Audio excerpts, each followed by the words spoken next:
I stood by Sam from having nothing to becoming wealthy. And then his ex-girlfriend came to me and said, "I'll take Sam back from you, step by step." Seriously, was she hiding somewhere when humans were evolving? Saying something that animalistic? And turns out, I thought human evolution only missed her. I didn't expect there was another one. Chapter 1. 7 days before the wedding.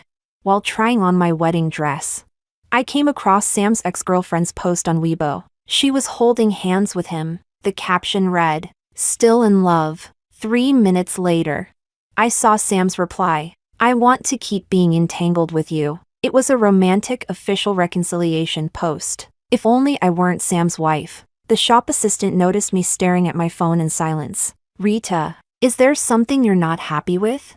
I looked up at my reflection in the mirror. Dressed in a pure white gown, the dress was custom-made according to my taste. I had been very satisfied with it. I was even going to take a picture to send to Sam, but one slip of the finger, and I stumbled upon this ridiculous scene. I forced a smile. Something came up. I stepped into the hallway to call Sam. He hung up immediately.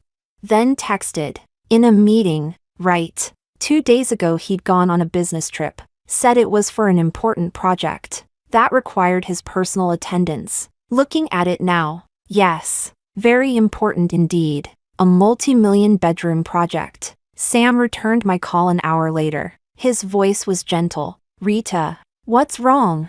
From his tone, it was obvious. He had no idea that his little secret with his ex had already been exposed. Chapter 2. I've known Sam for 7 years. From my 21 to my 28. I stood by him from the time he had nothing, to now, being the owner of 2 companies. Not exactly high society, but still a notable figure in City A. We first met when I was job hunting after graduation. He was 3 years older. Already working for 3 years and running his own startup. The company was new and desperately short-staffed. Especially for someone like me. A naive newcomer willing to be sold dreams. With just one dream. He kept me for 7 years, even through drinking till I vomited. Working day and night on projects. And refusing higher offers from other companies. I climbed from intern to company executive. As for how we started dating, that came from a one-night stand, 2 years ago, at a banquet.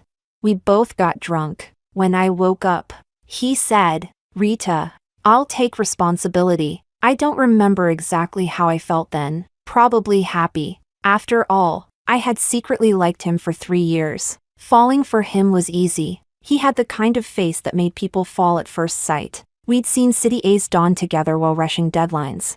Lain under the vast starlit sky after entertaining clients. And endured mockery and rejection side by side. Once, after drinking with clients until dawn, he stopped the car at the city square, pulling me down to lie in the center. He said, reeking of alcohol, "Rita, one day I'll move our company building here." This was in an upscale area where property averaged 10 million per unit. I laughed. "Go to sleep, you're dreaming." But then he turned to me. "I serious, and I'll buy you a huge apartment here as a reward for never leaving my side." In that moment, with the stars reflected in his eyes and his smile almost blinding, I think I fell for him completely. Chapter 3. The night we got together was also the night of our branch office's opening celebration. By then, he had really moved the company headquarters to the city square, and bought me that big apartment there. From 5 employees to hundreds. At the celebration, he wrapped an arm around my shoulders in front of everyone. "Without Rita, the company wouldn't be what it is today. This toast is for her." Maybe a bit exaggerated, but not far from the truth. During all the times he wanted to give up, I was there to push through with him. Even the branch office's founding was entirely my doing. From financing, to finding partners, to location scouting. After the celebration, he was too excited to go home alone. We ended up talking about the future in my bed. The next morning, when he said he'd be responsible, I hesitated. He noticed. "Rita, I've liked you for a long time. I'll never find another woman who can stand by me like you have. We've been together for 2 years. I knew he had an ex named Bianca. Same age as me. His junior in college. They were each other's first love for 3 years. After graduation, She left City A. Sam refused to follow. And they parted amicably. Funny enough. The money Sam first used to start his company was originally meant for marrying Bianca and buying a home. He told me that one night under the stars, if I'd married Bianca, I'd probably be living the 9-to-5 office life right now. He sounded regretful, but also calm, so I never cared much about her, even when she came back to City A year ago, and secretly followed me on Weibo. I followed her back without mentioning it to Sam. I thought Sam and I were moving forward together, that such an old romance was long dead. Turns out, I was very, very wrong. Chapter 4. I'm the type who believes in seeing to believe. On the phone, I didn't confront Sam. After hanging up, I even sent him a picture of me in the wedding dress. Sam replied, "My Rita, you're stunning." I took the compliment, bought the earliest flight that day, and flew to City B where Sam was on his business trip. After landing, I checked Weibo again and saw Bianca's update, planning to check in at a trendy restaurant. Coincidentally, I knew that place. I'd been there with Sam when we first got together. It's a couple's restaurant. I took a cab there and arrived just in time to see Sam presenting Bianca with the bouquet of red roses the restaurant had prepared. They were sitting at the most window-facing spot. You could see them from the street without even getting out of the car. Bianca wore a long aqua blue dress, and Sam had on an aqua blue casual outfit. Anyone with functioning eyes could tell it was a matching couple's outfit. Sam used to say he hated couple outfits. Childish. He called them, apparently. It wasn't that he found them childish, just that I wasn't the person he wanted to be childish with. I got out of the car, leaned against a crooked tree by the roadside, and called him, because otherwise, I might not be able to stand. Sam glanced at his phone, declined the call, and texted me, "In a meeting." At that moment, I can't quite describe how I felt: anger, sadness, maybe even a hint of despair. I had to tilt my head back to the sky to keep my tears from falling. It took me quite a while to calm down. I looked at the wedding ring Sam had given me not long ago, took it off, tossed it into the trash can beside me, and sent him a photo of him and Bianca dining together. "When you're done eating, let's talk about divorce." About 3 minutes later, Sam finally checked his phone because during those 3 minutes, Bianca had been insisting they take selfies. 8 different poses in 3 minutes. A full 360-degree showcase of their affair. Yes, Sam and I had already gotten our marriage certificate last month. The wedding was set for 7 days later. When Sam saw my message, he quickly turned his head to spot me outside the window. He hurriedly stood up and rushed toward me. Bianca, puzzled at first, turned her head, saw me, flashed a brief smile, and then followed Sam out. Chapter 5. Sam, are you sure you want to disgust me this much? In all my years in the workplace, I've endured sarcasm, backstabbing, and open attacks. I could always smile through it and handle things with ease. I've always considered my temper and manners to be excellent, but watching my own husband walk out with his lover, dressed in matching outfits, I had to summon every ounce of self-control not to explode. It was only then that Sam noticed Bianca had followed him out. He turned to her. "Bianca, you go first." Bianca didn't leave. Instead, she put on her innocent act for me. "You must be Rita. Sam was just talking about you. Don't get the wrong idea, we just happened to meet here." I wish it were just a coincidence. But walking out while clutching a red rose petal in your hand to show your claim over him? Clearly, you're terrified I might not see through your little affair. I shut my eyes briefly, unwilling to speak to a mistress with zero moral decency. I didn't want to lower my own standards. I looked at Sam. "You have 1 minute to make this eyesore disappear from my sight." Bianca kept going. "Rita, how can you be like this? No manners at all, judging us without even listening to an explanation. Manners. My ass." I laughed in anger. "You're right. I could never compare to an evolutionary leftover like you, someone who must have been hiding during human evolution." "Bianca, me, if your mouth is so idle, go lick a toilet instead of yapping here." Her face turned greener than the leaves above my head. Finally, she left. Chapter 6. After Bianca left, Sam and I went back into the couple's restaurant. I was hungry. I didn't want to waste time finding another place to eat. The bill for a cheating man can be settled later.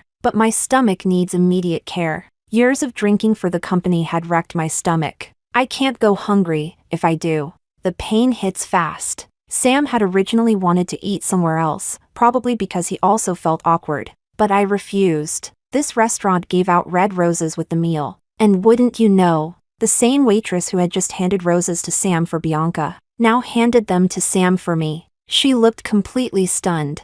As if thinking, is this even a thing? I glanced at the rose in Sam's hand, stuffed a bite of food in my mouth, and asked, do we still have any use for this thing?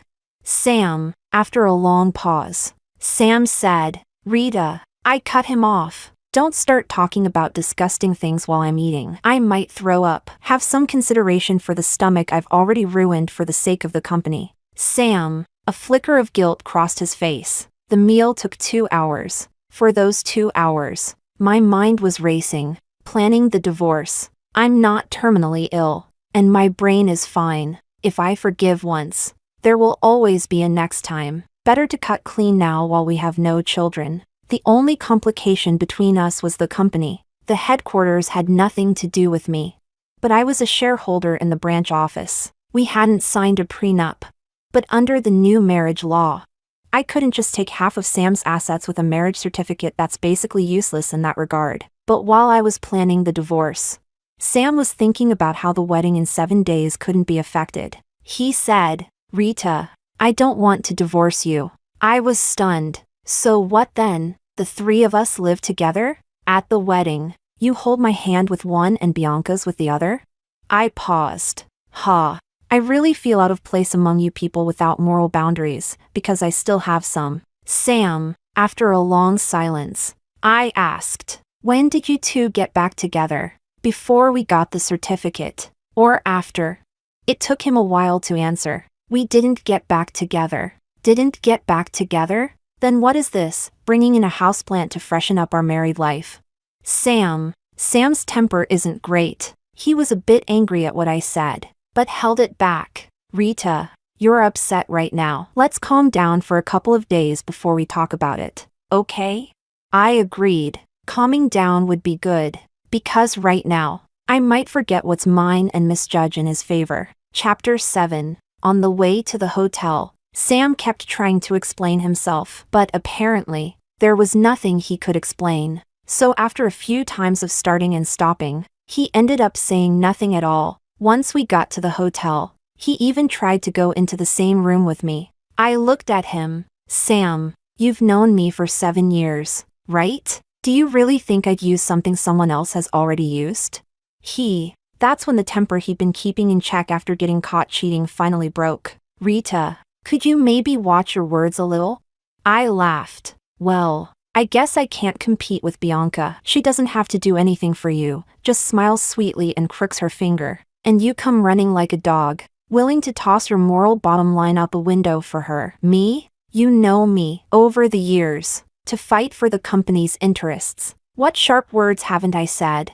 Sam, I'm sorry. Rita, I slammed the door shut in his face. And the moment it closed, the tears I'd been holding back for hours finally fell. Memories of our 7 years together flashed before my eyes like a strobe. When we first met, he said, Rita, we're going to be the most in sync partners ever. When we drank too much together, Rita, one day we won't have to drink with anyone else again. When we first started dating, Rita, the longest love confession is companionship. Let's be together for life. When we got our marriage certificate, Rita, I'll be counting on you for the rest of my life. And now, he destroyed 7 years of my expectations. The tears kept falling, and only then did I notice the suffocating pain in my chest. It spread through every nerve, as if someone was skinning me alive, draining every ounce of strength from me. And just when I couldn't stop crying, Bianca sent me a private message on Weibo.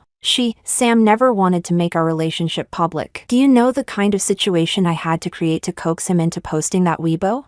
Chapter 8. The thought of Sam sleeping with Bianca after we'd already gotten our marriage certificate made my stomach churn. The nausea hit hard, so hard I ended up vomiting. And then in the hospital, the stomach issues were acting up again, coming to be city and winding up hospitalized. What a joke. But apparently, it could still get worse. Once I was admitted, Sam, maybe out of guilt, stayed with me the whole time. Even though I didn't want him there, he had his phone on silent. But the screen kept lighting up. I could guess easily, it was Bianca using other numbers to message him. Ever since I'd shown up in B City, Sam hadn't answered her calls or gone to see her. To prove his loyalty, he'd even deleted and blocked all her contacts. So, on my third day in the hospital, Bianca, like a rat cornered, sent me another message.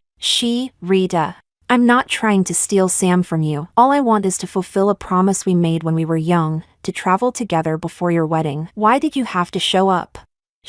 If I really wanted to get back together with Sam, do you think you'd even have a chance?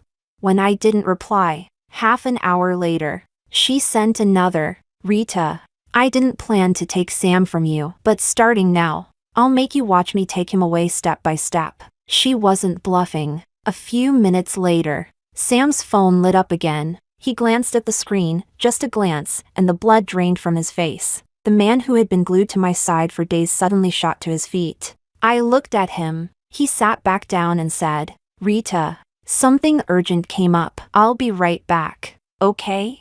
Me, playing dumb, and if I say no, you won't go?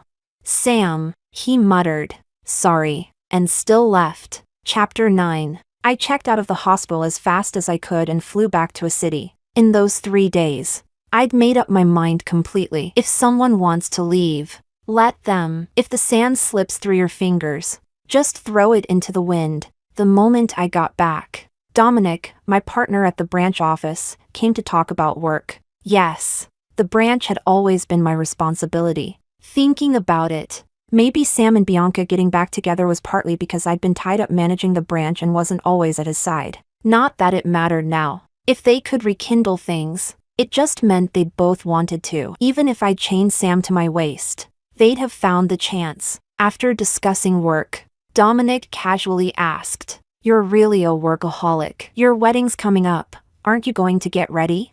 I hadn't told anyone we were canceling yet. But since we were, I told him straight, the wedding's off. He snapped his head up. What happened? Don't tell me you two broke it off after all these years. All those years didn't matter, one crook of an old flame's finger. And it's game over. I didn't want to show much emotion. We were partners. Too much personal drama could hurt the company. I said, Hey, I'm saving you a red envelope. You should thank me. Dominic. He looked a bit lost. Comforting people wasn't his thing. In the 4 years I'd known him, I'd learned that well. His motto, being lovesick just slows down the money-making. If I asked him for advice, he'd probably say, that's what you get for being lovesick, suck it up. Seeing his awkward face, I added, don't just stand there. If you've got time to gossip, go talk to your dad about getting us that next project.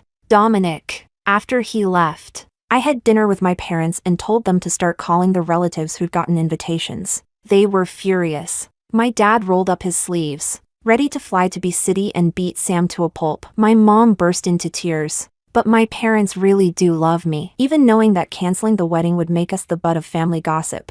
They were adamant, this marriage was over. Chapter 10. Sam came back to a city a day later. I slammed the divorce agreement down right in front of him. But even then, Sam was adamant, he didn't want a divorce. He even tried to convince me to go ahead with the wedding. Rita, the wedding's the day after tomorrow. Canceling it now will disgrace both families. My parents are getting old. I cut him off. Sam, reputation's a good thing, don't treat it like toilet paper. Sam, I've already packed all your things and mailed them back to your old villa. From now on, I expect you to never set foot in this house again. Sam, I don't know what Sam told his parents when he went back. That night, his mother called me, lecturing nonstop. When she saw I wasn't budging, she said, Rita, even though this is Sam's fault, canceling the wedding at a time like this is really too impulsive. And besides, if you divorce Sam now, do you really think you'll find someone better?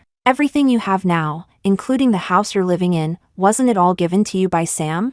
I hadn't planned to snap back. But if she came looking for it, I wasn't going to hold my tongue. Everything I have, I earned myself. The head office is where it is today because of both me and Sam's efforts. And the branch office? I practically built it from scratch. So don't come here trying to gaslight me. I didn't give her a chance to interrupt. And if you think cheating can be forgiven, and divorcing over cheating is just being impulsive, then I sincerely hope you get the chance to live under the same roof with your husband's mistress and her descendants someday. That last line made her blow a fuse. She started cursing, but I didn't let her finish. After hearing her spit out, I never wanted you to marry Sam in the first place. And now you dare pull this stunt on my family. I hung up and blocked her number. I knew perfectly well why she'd never liked me marrying Sam, because I was too strong, wouldn't bend to her every whim, and dared to contradict her. When the branch was just starting, she wanted to shove her useless relatives into management positions. Sam couldn't say no,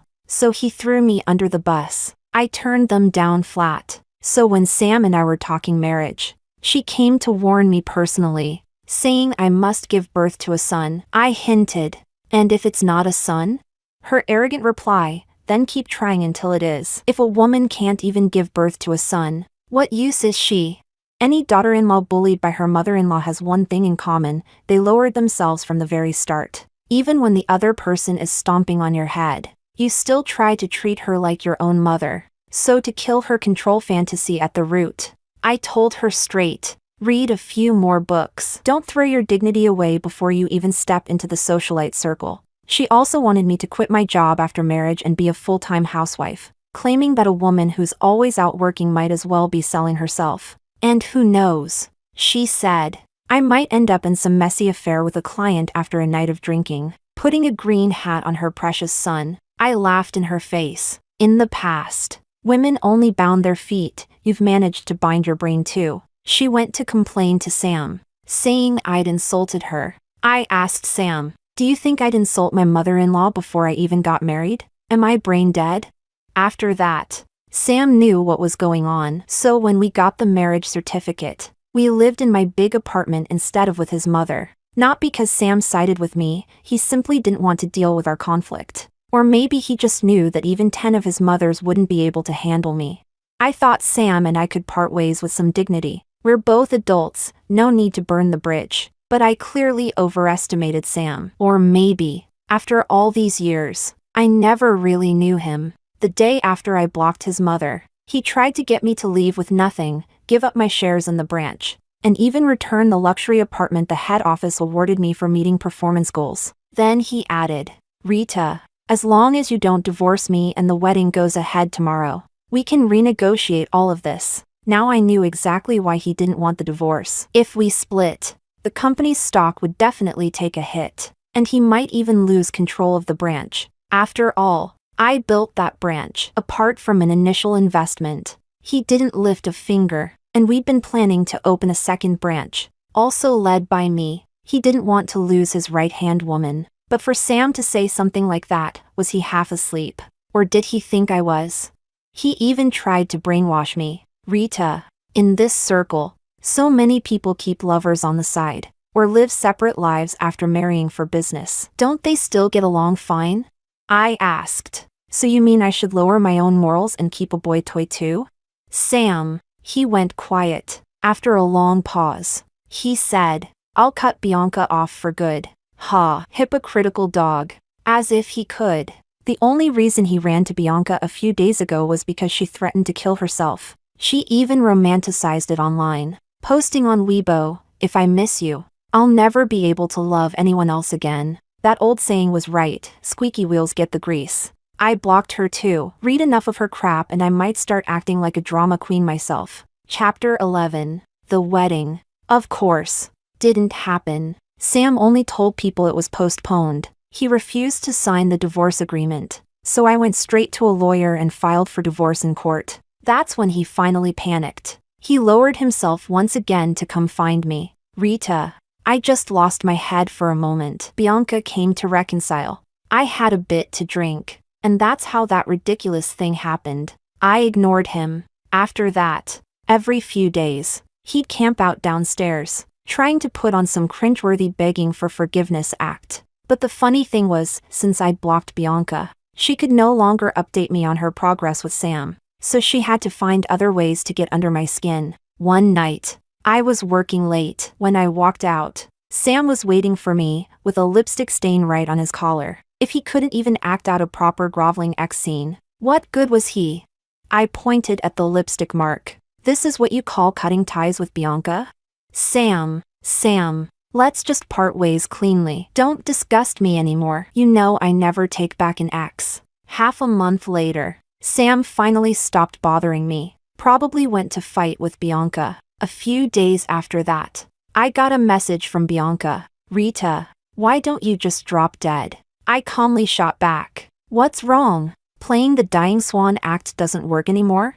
Maybe she couldn't push Sam into divorcing me, so she came after me instead. She asked to meet downstairs at a cafe. Said it was important. I didn't want to go, but then thought, why not go study the diversity of human stupidity? So I went. She was there to stab at my heart. Sam had told me he got back with Bianca because he'd been drinking and she threw herself at him. But the truth? Over a year ago, Bianca came back to a city because Sam brought her here. He'd gone on a business trip to her city, and he was the one who approached her first. She said, "Do you know what Sam told me when he came to find me?" She answered herself. Sam said that not marrying me back then was the biggest regret of his life. If he could go back in time, he'd give up all his wealth just to be with me, to marry me. She smiled like she'd won some grand prize, a cold business transaction, and she'd twisted it into a love story. I was already in a bad mood. Thinking about how Sam had been betraying me for over a year didn't help. I couldn't stand her smug face. So I asked her 3 questions. Has Sam married you now? If Sam really loves you, why did he marry me? If you two are truly in love, why is he still refusing to divorce me? Her smile vanished. Then I answered my own questions. You want his money, and he wants the little leftover thrill from back then, the itch of what he never got. A filthy affair that not even a dog would bother sniffing at. A dirty little deal, and you dare to bark about it as if it's love. Even a dog would spit. Bianca, she snapped, almost hysterical. Rita, why can't you just let Sam go? I gave her a cold look. Seeing a mistress as self-righteous as you is a once-in-a-lifetime experience. Stop provoking me, or I'll ruin you completely. Still not satisfied, I twisted the knife. And by the way, Sam's done weighing the pros and cons. He's realized you're useless and will only drag him down. So he doesn't want to be with you anymore. He's chasing me, I'm not chasing him. Got it? If you were worth anything, you'd have gotten Sam to divorce me already. Every day we're still married is another day you're an eyesore to me. Her face went deathly pale. Pathetic, a woman who survives only off a man. But if it meant I could speed up my divorce from Sam, I was willing to give her a shortcut. I said, instead of wasting time coming here to get humiliated, why don't you figure out how to please your future mother-in-law? Chapter 12. After tearing into Bianca, I walked out and happened to run into Dominic. No idea how much he'd overheard, but the look on his face said it all. This you can tolerate? You should have gone up and slapped her twice to knock some sense into her. I rolled my eyes. I'm not looking to spend a night in jail. If it blew up, it'd hurt the company's reputation. Dominic nodded thoughtfully. True, the company's partly mine too. Can't be encouraging that kind of trouble. Me? He insisted on dragging me to lunch, just to gossip. Of course, and he even pulled out his shareholder card. I think I have the right to know. You're a decision maker in the company. If your situation with Sam ends badly, I need to know in advance so I can manage the risk, or pull my investment. Me? You know. The only reason I invested back then was because you're a workaholic. I was sure you'd make me money. My dad even told me not to get carried away and fall for a scam. He tried to talk me out of it. Yes, Dominic's a rich second gen who actually wants to make it on his own without relying on daddy's money. And he wasn't wrong. Back then, to get him to buy in, I had to drink with him 3 separate times before sealing the deal. It had been over a month, and I really hadn't told anyone about what happened between me, Sam, and Bianca. Keeping it bottled up was suffocating, so I just spilled it all to Dominic, including Sam's charming little line, in the circle. Plenty of bosses have mistresses. Dominic listened, then said exactly what I expected. Being lovesick will ruin you. With what Sam did, he's basically decided he's done being a decent human. Hasn't he? Wasn't that obvious?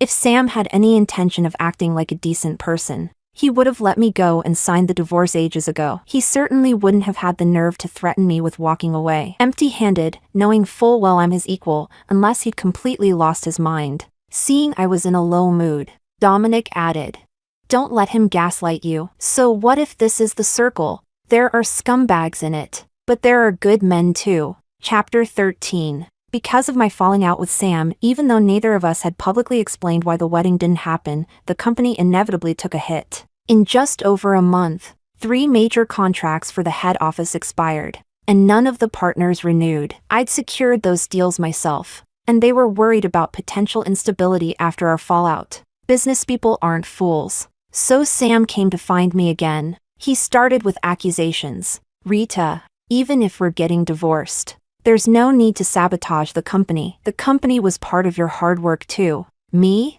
First of all, I hadn't sabotaged anything, and second, had he forgotten that a month ago he wanted me to walk away with nothing? Also, what the hell does the head office's profit or loss have to do with me? I looked at him like he was an idiot. Been hanging around dogs too long? You've started barking at everyone you see? Sam, he'd known me for 7 years, so he had some idea of how I operate. Seeing me so confident, he realized I hadn't actually done anything to harm the company. "Rita, I'm sorry." Then he launched into a whole speech, apologies. Sweet talk, all for one reason, to get me to renegotiate those contracts for the head office. I slapped the divorce agreement down in front of him again. "Sign this. Get the divorce over with. Stop disgusting me, and maybe I'll consider it." Sam, he probably knew that if we really divorced, not only would I refuse to help him, but I might just start my own company and take his clients. So he refused again, but I knew it was only a matter of time before he came begging for the divorce. A month at most, because I'd just received another message from Bianca, dripping with provocation. "Rita, you won't be smug for long. I'll make sure Sam divorces you." She had reason to sound so confident. She was pregnant, planning to secure her status through the baby. And to her credit, she was smart enough to go butter up Sam's mother. She was willing to play the humble little concubine in front of the old lady, letting her have her Empress Dowager fantasy, which already made her 1,000 times more appealing to the mother-in-law than me, the sharp-tongued troublemaker. Now that she was pregnant, Sam's mother was overjoyed and firmly on her side. Thanks to her, she'd finally done me one favor. Chapter 14. Sure enough, in just half a month, Sam came to me himself to discuss the divorce. But shameless as ever, he still insisted I should walk away with nothing. He said, "Rita, you're the one who insists on divorcing. Unless you leave with nothing, I won't agree to it. My only concession is that I won't take back the luxury apartment in City Plaza I gave you." He even pretended to be considerate. "You want a clean break, don't you? If you keep your shares in the branch office, we'll still be tied together, won't we?"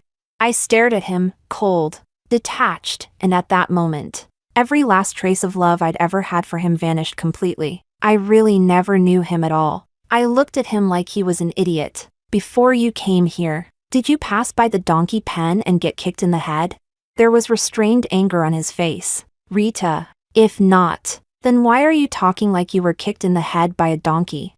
He was about to explode, but I struck first. "Sam, since I found out you were cheating, have I ever said a bad word about you to the media? Have I ever made your affair public? If I really wanted to burn the bridge, drag us both into the mud, and leak to the press that you cheated, how many of the contracts I secured for the head office would be affected?"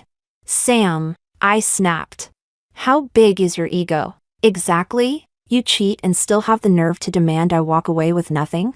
The more I spoke, the angrier I got, so I just laid it out. "We can part on good terms, or not. If you want the ugly route, then tomorrow I'll make sure the media announces that you not only cheated but also knocked up your mistress. And now you want the wife who built her life with you to leave with nothing. If you two don't care about saving face, I'm happy to lose it with you." "Sam," he looked a little surprised, probably realizing I already knew Bianca was pregnant. If it weren't for the fact that divorce lawsuits drag on forever and he kept delaying, I wouldn't even want to see his face. Disgusting piece of work. Divorce really shows a person's true colors. Chapter 15. After a month of exhausting back and forth, the divorce finally went through. Even after we split, I stayed on at the branch office. I figured he was afraid I might find a way to kick him out of it or do something that could hurt him. So he carried out a full-scale reform of the branch, forcing in people I had previously refused to let his mother place there, just to annoy me, or maybe to spy on me.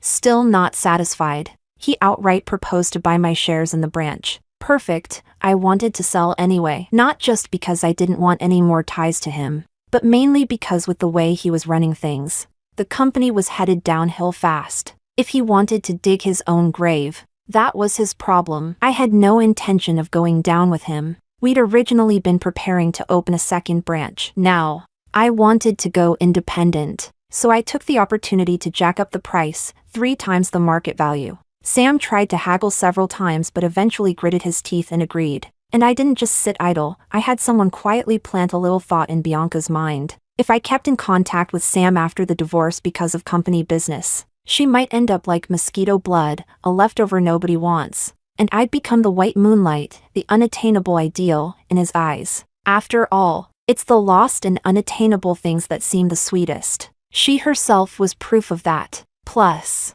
the baby she was carrying, Sam's mother had already checked, was a boy. Bianca used that son to throw tantrums at Sam constantly. If I met Sam once over company matters, she'd start a fight. Once, she even argued with him in his office, yelling, "If you really don't want to stay tangled with Rita, why can't you cut her off completely? Do you plan to treat me the same way you treated her, marry me, then keep hanging around with her?" Sam snapped, "I've already married you. Can you stop being unreasonable?" Bianca shot back with perfect logic. "But that's exactly what you did before, isn't it?" TSK. No wonder she managed to replace me, her radar was sharper than mine. She got so worked up she risked her pregnancy and ended up hospitalized. Sam, for the baby's sake, had no choice but to agree to my sky-high price. So, in the 3rd month after the divorce, I took the money and walked away from the branch office for good. Chapter 16. After pulling out of the branch office, I was so busy preparing my own company that I had no time to care about Sam and Bianca. What I didn't expect was that, in the 3rd month after my exit, Dominic also pulled his investment out of the branch. He came to me and said, "I hear you're planning to start your own business. Count me in." I asked, "Why would you walk away from guaranteed profit?" Over the past 2 years, I'd managed the branch well enough that every shareholder had already earned back their investment. Wasn't this the perfect time to just keep enjoying the dividends?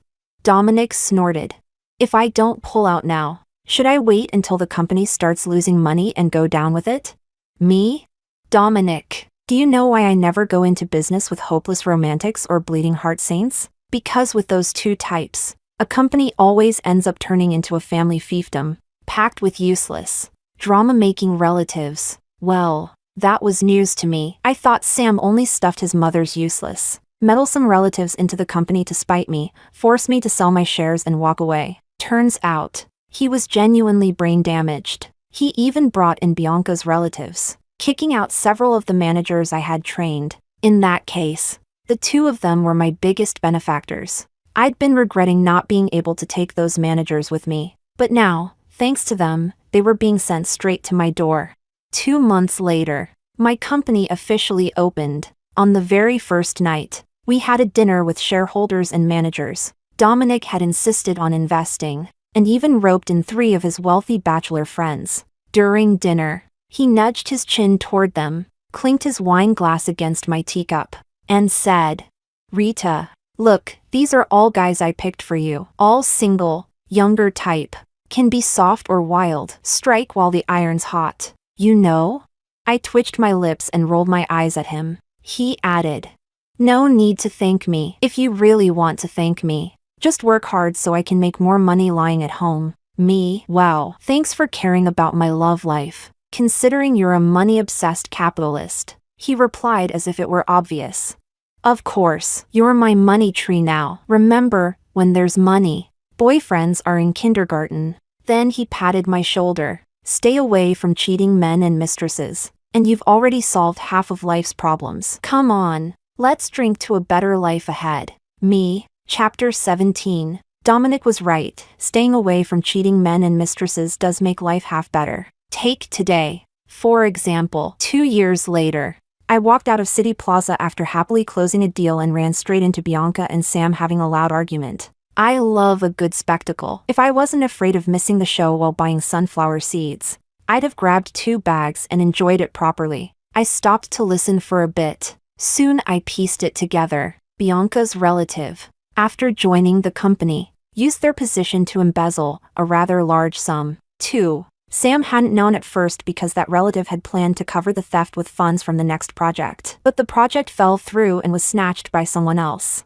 Without that project, the embezzlement couldn't be covered up. And the truth came out. Sam went after the money, but Bianca's relative had already gambled it all away. So, Sam sued the relative. The guy was now behind bars. And it wasn't just any relative, it was Bianca's blood relative. Her own uncle. No wonder she came to curse Sam out in public. When it came to ruthlessness, no one could beat Sam. Right now, Bianca was yelling that Sam had no conscience, no human decency. Sam shot back. Bianca, I've been too nice to you. When you schemed and lied to me and my mother to get me to marry you, why didn't you say I had no conscience? If I'm so heartless and cold, then let's divorce. Get as far away from me as you can. Bianca. He'd thrown down the gauntlet, but she didn't dare answer. Of course not. She'd worked too hard to push me out and take the rich wife seat. Divorce now, who would pay for her expensive lifestyle? If Sam could try to force me to walk away with nothing, he'd have no problem being just as cruel to her. And unlike me back then, she had no leverage. I turned to Dominic, who was with me for the meeting, and asked, "So who snatched that project? I need to send them a thank you gift." We'd come together because we were meeting his father for this deal. Having Dominic there made things much smoother. Dominic. Who else? You. It was that project from 2 months ago. In the past 2 years, because many of Sam's old deals had been my doing. After I went solo, I'd made a point of poaching his clients, not just for revenge over the betrayal, but for forcing me out of the company. Plus, since he'd replaced so many of the managers I trained, a lot of those contracts were now being scooped up by my own team. There were so many I'd lost track. I blinked, embarrassed. Oh, well then, I'll just buy myself a gift today. Dominic seized the chance to extort me. Don't forget to get me something too. I was supposed to be out with my future girlfriend today, but you dragged me back to work. I deserve compensation. I smirked. I also saved you from that blind date your family set up that you didn't want to attend. And now you're using it to blackmail me? Look at you go. Dominic. Chapter 18. Life never freezes on one scene and calls it a day. It's a continuous drama. If you pay attention. That is. Less than a month later, I caught a cold. While at the hospital, I stumbled upon Bianca and Sam's mother having a full-blown catfight. Turns out, Sam wasn't lying last time when he said Bianca had schemed to trick both him and his mother. Over a year ago, Bianca gave birth to a daughter, and Sam's mother's mouth was even nastier than Sam's. She picked the cruelest words possible. "You can't even give me a son. What's the point of you? Go and get rid of that useless money sink in your belly." Aw, so she was pregnant again, there for a gender check. Apparently, Bianca had been swallowing her anger for a while, but today she snapped. "You call a daughter a money sink? Aren't you a woman yourself? Who are you insulting? You old witch." Sam's mother shot right back. "I'm insulting you. You cheap tramp. You jinx. If it weren't for you, my son would never have divorced Rita to marry a criminal's niece like you. Tell your family to pay back every cent your brother embezzled, or you'll regret it." Bianca, not one to play meek, nailed her back with, "If you hadn't wanted to play Empress Dowager, would you have been so quick to agree to Sam divorcing Rita to marry me? You only bully me because you couldn't win against Rita. Me? Honestly, thank you both." 3 sentences in, Sam's mom went straight for the physical assault. Smack! Her slap was so hard it left a perfect 5-finger print on Bianca's cheek. Then she grabbed Bianca's hair and yanked, hurling insults the whole time. "You dare talk back to me, you little tramp? I'll beat you to death today." My scalp prickled just watching, so I pulled out my phone, snapped a few photos, and then calmly called the police. My assistant, still the same cutie from my days at Sam's branch office, stood there wide-eyed. She knew my entire love-hate history with Sam. "Rita, This was your moment to watch the show and feel vindicated. And you called the cops? Me? Don't thank me. Just call me a public service hero. Assistant, thanks a lot. Hero, I had my sunflower seeds ready and you ruined it. The police station was just across the street. In under 5 minutes, the officers arrived and took both of them away. As they were hauled off, my assistant sighed.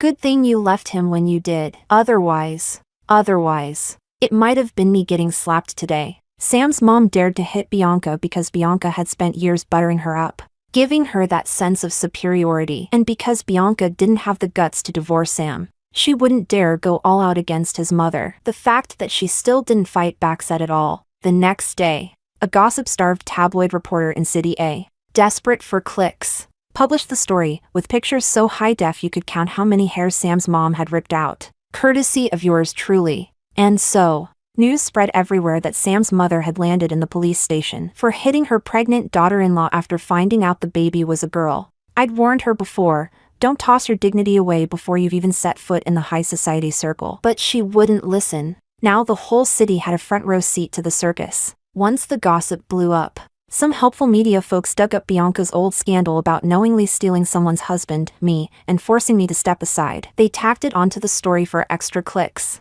The whole internet agreed Bianca deserved it. She and Sam's reputations were trashed. And then, helpful netizens congratulated me from afar. Congrats, Rita, for dodging that bullet back then. Me, thanks, everyone. I worked so hard to avoid being your laughingstock back then. And 2 years later you find a roundabout way to get your laugh anyway. Chapter 19. When it rains, it pours. 2 months later, while Sam's household was already in chaos, his company ran into trouble too. The branch office got reported for falsifying accounts and evading taxes, and the authorities came knocking. The moment I learned Sam had replaced my hand-picked managers with his mother's and Bianca's relatives, I knew he was digging his own grave. I figured his branch would go downhill eventually, especially with me occasionally stealing his deals. But I didn't expect it to blow up so fast. When Dominic heard the news, he patted his chest and said, "Good thing I had the foresight to pull out." The moment he made his mom's niece head of finance, I knew she was up to no good. Me, without much sincerity, "Wow, you're a genius, Dominic." Just as dry, right back at you. Neither of us mentioned the whistleblower. Best to pretend it had nothing to do with us. After that, Sam's branch collapsed like a building in free fall. The head office got dragged down too, losing countless deals, which meant I poached even more of his clients and made a nice profit. Even after Sam went into damage control mode, kicking out all his mother's and Bianca's relatives, and donating $5 million to poor communities to save face, it was too late. The internet mocked him for showboating, with some trolls asking outright, was that money from tax evasion? The head office started going downhill too.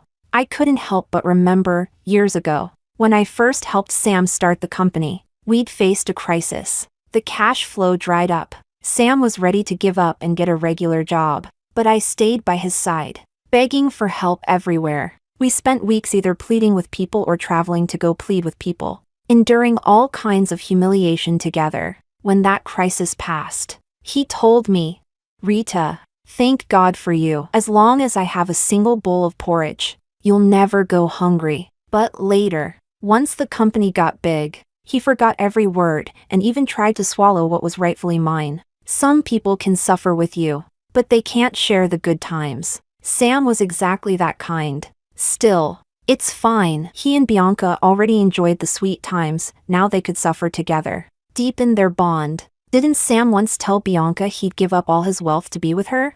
Well, his company was sinking, so he was slowly fulfilling that promise. This round, he really was a man of his word. I even thought, if the two of them came begging me together, I might, out of respect for their undying love, agree to steal a little less business from him. But apparently, Bianca had no intention of suffering with him. Within half a year, they were heading for divorce. She was telling everyone it was because of her evil mother-in-law, who forced her to abort her second child. The truth? Sam's company was on the verge of collapse, and Bianca didn't want to end up broken in debt. And while the divorce drama was unfolding, Bianca cheated on Sam, landing herself a sugar daddy even richer than Sam. When I saw the fresh gossip, I was stunned. Well, all I could say was, green is the color of karma. Actually, it made sense. I'd always said their relationship was a money game, but they insisted on dressing it up as romance. Bianca went after Sam for his money in the first place. Now that she was still young and pretty,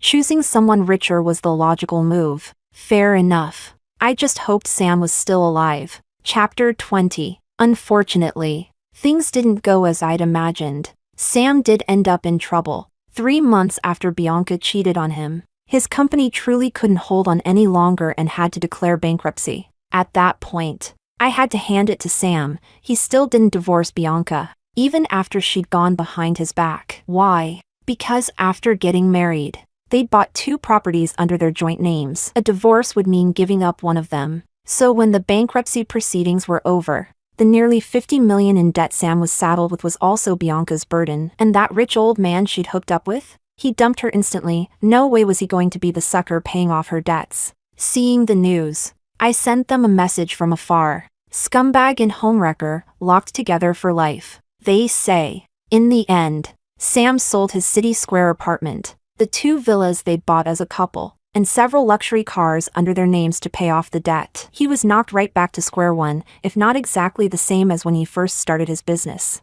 Then close enough to be indistinguishable. Well, not exactly the same. Now he had elderly parents, kids, and a wife who'd cheated on him, all while being middle-aged himself. I wondered if he still had the courage to make a comeback. Not that I cared. His downfall wasn't my handiwork. If he hadn't filled his company's management with his mother, Bianca, and their morally bankrupt, mediocre relatives, I could have stolen a few of his clients and he still wouldn't have gone under. Epilogue. I thought I'd never see Sam again in this lifetime, but once again, life had other plans. At Dominic's wedding, I went to attend the banquet and ran into Sam. He was working as a junior manager at the hotel where Dominic was holding his wedding. Guess he really didn't have the courage to start over from scratch. I don't know how other people feel seeing their ex-husband again, but looking at Sam now, dressed in a suit yet still unable to hide his exhaustion, I felt nothing. It was like seeing a stranger.